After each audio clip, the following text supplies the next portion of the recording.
चरणजीत चन्नी ने खुद कन्फर्म कर दिया था जब ईडी की रेड पड़ी कि मेरे से एक गलती हो गई, मैं अपने रिश्तेदारों पर नजर नहीं रख पाया। आज ईडी ने जो गिरफ्तारी की है, इसका मतलब चन्नी साहब उस पर मोहर लगा रहे हैं कि हाँ मेरे रिश्तेदारों ने ये काम किया है। जे मेरे रिश्तेदारों को अरबां रुपया फड़िया जाऊगा तो कौन जिम्मेवार होगा?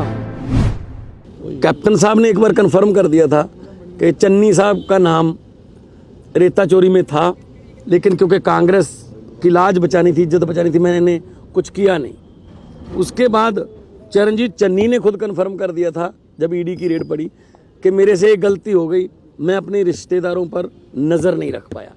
इसका मतलब आज ईडी ने जो गिरफ्तारी की है, इसका मतलब चन्नी साहब उस पर मोहर लगा रहे हैं कि हाँ मेरे रिश्तेदारों ने ये काम किया है, ठीक है ना। और सबसे बड़ी बात यह है कि कांग्रेस ने 5 साल में पंजाब को एक नहीं 2 बेईमान सीएम दिए। 4.5 साल कैप्टन साहब जितना माफिया ये वो खुद कहते थे मेरे मंत्री भी माफिया में हैं, तो अगर मंत्री उनके माफिया में है तो बॉस तो हो गई, अली बाबा तो वही थे। तो इसलिए ये आज क्लियर हो चुकी है बात लोगों में कि चन्नी साहब जो कहते हैं वो ड्रामा करते हैं, मैं गुड़ बना लेता हूँ, मैं तो गरीब हूँ, मैं तो आम आदमी हूँ। आम आदमी के रिश्तेदारों के घर से इतनी मनी कहाँ से आई? और वो आदमी जो हनी है नाम उसका, वो आदमी हर सरकारी फंक्शन में साथ होता था। उसको ब्लैक कैट कमांडो की सिक्योरिटी मिली हुई है। उसके पास कौन सा संविधानिक ओहदा है? कोई कॉन्स्टिट्यूशनल पोस्ट है उसके पास?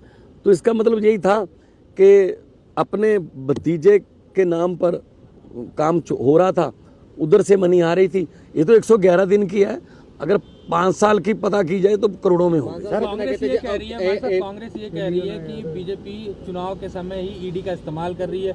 उन्होंने रणदीप सुरजेवाला ने बाकायदा ट्वीट किया कि चुनाव का समय आते ही बीजेपी एक्टिव हो गई और ईडी का इस्तेमाल और केंद्रीय एजेंसियों का इस्तेमाल करना शुरू कर दिया। तो 10 करोड़ भी ईडी लेके आई थी साथ में। मैं मानता हूँ, चलो कांग्रेस की बात ठीक मान लेते हैं कि जी बीजेपी ऐसे बदलाखोरी की भावना से काम करती है, तो 10 करोड़ और 56 करोड़ की जो कागजात वो भी ईडी साथ में लेके आई थी। अरविंद केजरीवाल के घर पे भी ईडी, सीबीआई, इनकम टैक्स से उन्होंने रेड की थी। क्या मिला था? 10 मफलर जो अनअकाउंटेड थे कि ये आप कौन से खाते में दिखाओगे।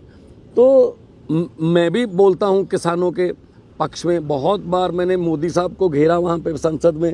हमारे घर पे तो ईडी आई नहीं। दाल में कुछ काला है, बल्कि दाल ही काली है। सर जांच होगी ਇਹਨਾਂ ਦੀ। ਉਹ ਵੀ ਕਹਿ ਰਹੇ ਨੇ ਵੀ ਅਗਰ ਜੇ ਸੀਐਮ ਸਾਹਿਬ ਦੀ ਗੱਲ ਕਰ ਲਈ, ਕਹਿ ਰਹੇ ਨੇ ਮੇਰਾ ਕੀ ਕਸੂਰ ਹੈ ਜੇ ਸਾਡੇ ਰਿਸ਼ਤੇਦਾਰਾਂ ਕੋਲ ਫੜਿਆ ਜਾ ਰਿਹਾ ਵੀ ਜੇ ਮੇਰੇ ਰਿਸ਼ਤੇਦਾਰਾਂ ਕੋਲੋਂ ਅਰਬਾਂ ਰੁਪਇਆ ਫੜਿਆ ਜਾਊਗਾ ਤਾਂ ਕੌਣ ਜ਼ਿੰਮੇਵਾਰ ਹੋਊਗਾ? ਕੋਈ ਬੰਦਾ ਇਸ ਕਰਕੇ ਤਾਂ ਨਹੀਂ ਦੇ ਕੇ ਜਾਂਦਾ 10 ਕਰੋੜ ਕਿ ਆਹ ਲਓ ਜੀ ਤੁਹਾਡੇ ਮਾਸਟਰ ਜੀ ਸੀਐਮ ਬਣ ਗਏ, ਹੈਨਾ। ਇਸ ਕਰਕੇ ਤਾਂ ਨਹੀਂ ਦੇ ਕੇ ਜਾਂਦਾ। ਕੋਈ ਨਾ ਕੋਈ ਕੰਮ ਵਾਸਤੇ ਦੇ ਕੇ ਗਿਆ ਹੋਊ, ਔਰ ਸਹੀ ਕੰਮ ਵਾਸਤੇ ਬੰਦਾ ਪੈਸੇ ਨਹੀਂ ਦਿੰਦਾ। ਇਲੀਗਲ ਕੰਮ ਕਰਾਇਆ ਹੋਊ ਆਪਣੇ ਮਾਸਟਰ ਤੋਂ। ਚੰਨੀ ਸਾਹਿਬ ਇਹ ਦੱਸ ਦੇਣ ਉਹ 10 ਕਰੋੜ ਬਦਲੇ ਕਿਹੜੇ ਕੰਮ ਕੀਤੇ ਨੇ। ਸਰ ਫਿਰ ਜਾਂਚ ਹੋਊਗੀ ਇਹਨਾਂ ਦੀ ਵੱਡੇ ਪੱਧਰ ਤੇ ਆਮ ਆਦਮੀ ਸਰਕਾਰ। ਮੇਰੀ ਬਾਰੇ ਕਹੋਗੇ ਕੁਝ ਪ੍ਰਾਈਮ ਸਾਹਿਬ ਦੀ? ਕਿੰਨਾ ਦੀ?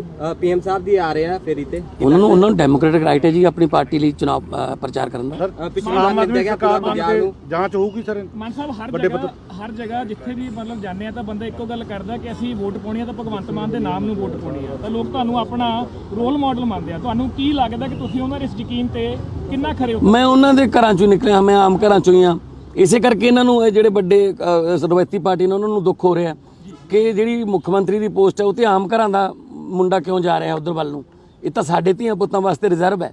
ਸੋ ਲੋਕਾਂ ਨੂੰ ਇਹ ਲੱਗ ਰਿਹਾ ਸਾਡਾ ਮੁੰਡਾ ਹੈ, ਸਾਡਾ ਪੁੱਤ ਭਤੀਜਾ ਹੈ, ਸਾਡਾ ਛੋਟਾ ਵੱਡਾ ਭਾਈ ਹੈ। ਇਸ ਕਰਕੇ ਉਹ ਕਹਿੰਦੇ ਆ ਯਾਰ ਭਗਵੰਤ ਮਾਨ। ਸੋ ਮੈਨੂੰ ਬੜੀ ਖੁਸ਼ੀ ਹੁੰਦੀ ਹੈ।